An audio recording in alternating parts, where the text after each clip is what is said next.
Hey folks, I'm going to be answering some questions today that I got via the DMs on Instagram. Um, if you want to send me questions, get in touch, Eczema Healing on Instagram, or just send me a message at info@eczemahealing.org, or comment below this video. Should be able to get to those questions as well. So, the first question of today is, hey Greg, what things do you eat for sweet tooth slash dessert, except for fruit? And what do you recommend? So firstly, I don't recommend eating dessert at the usual time after the meal. So if you're going to have something sweet that's primarily sugar based or fruit based, I recommend having that first. So if you've heard me in other videos say eat in order of digestion, that's what I mean. Have your fast digesting stuff first, and that can be local to the meal time or through the day. And what I like to do is have my fruit, all the sweet things I'm going to eat in the day, have those earlier on, and then progress through to the starchy stuff and the beans and legumes and that sort of thing towards the end of the day.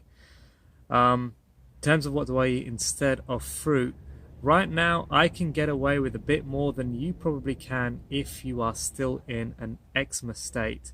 And so personally, what I can get away with, I can eat refined sugar to a certain degree, and I can eat um, combinations of fat and sugar, and sort of get away with that in such a way that you won't be able to right now if you are in a place of detoxification. So I'm going to assume that you are, and you're at the healing phase, you're early to this program. The best bet for you is focus as much as you can on finding fruits that you really enjoy. And if at this point you're not enjoying the fruits that you have, give it time, because your taste buds will adjust. So if you don't like dates at this point, or you're struggling with bananas and these higher density fruits, give it time, stick with them, or eat the other things, the other fruits that you are enjoying, and come back to those other ones later, and hopefully you will like them more because your taste buds will have adjusted. I certainly noticed this, and I'm still finding foods now that I didn't used to like way back in the day, like certain types of mushrooms, and go back to them now, and I enjoy them. If you are struggling for sweetness and you don't want to eat fruit, you really don't want to eat fruit, then I'd recommend eating sugar. I know that's really surprising to a lot of you, but I don't recommend eating complicated things if you are in an eczema state. If you're having oatmeal, for example, and it's not sweet enough for you, add a little bit of sugar. Make it easier on yourself. Don't bother with these sugar replacements and chemical-based stuff. Just have pure, honest, real sugar, and deal with the consequences. If you really need something sweet, that would be my recommendation.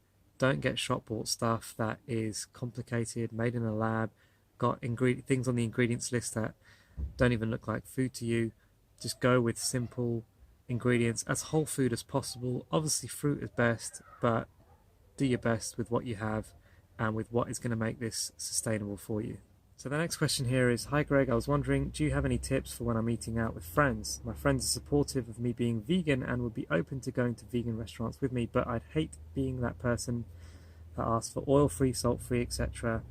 Just curious, when you order food at restaurants, do you request for no salt, oil, gluten, etc.? It would make me feel better if I wasn't the only one.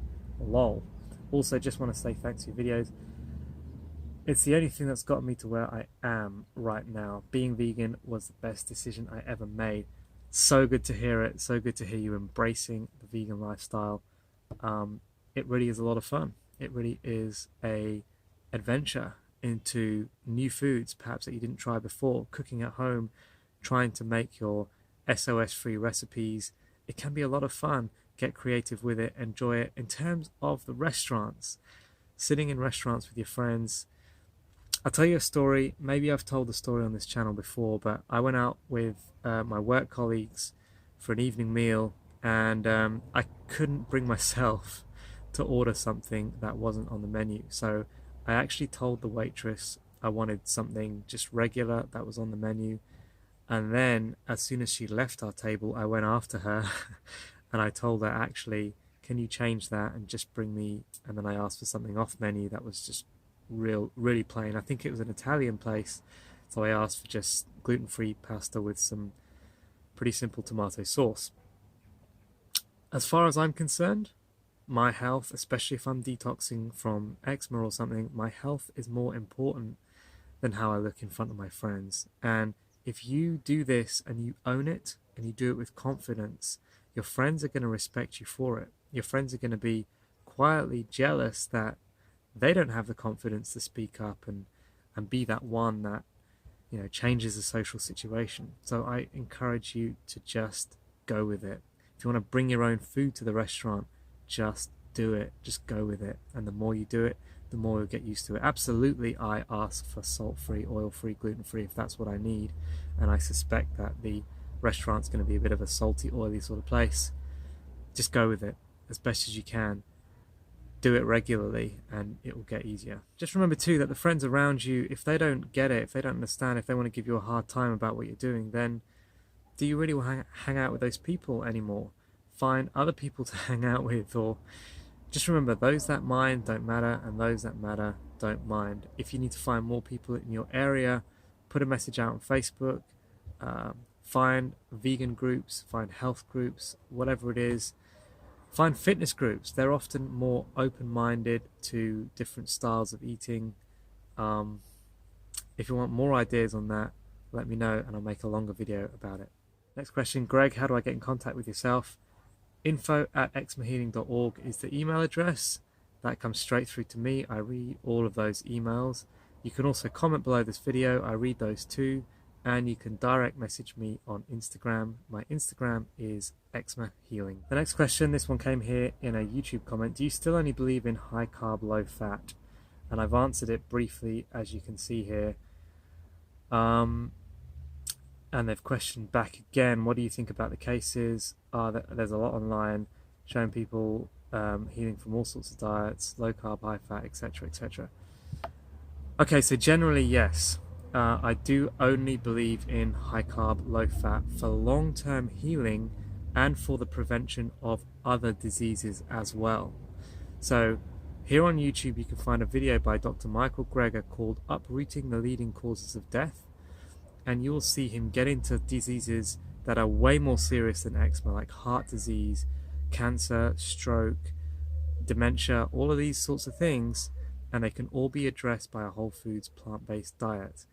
The reasons vary from disease to disease, but it almost is a one-size-fits-all when it comes to this stuff. And so if the body becomes so resistant to disease and so healthy from this way of eating with regards to all of these other diseases as well, then surely this is the way that you want to be eating until proven otherwise.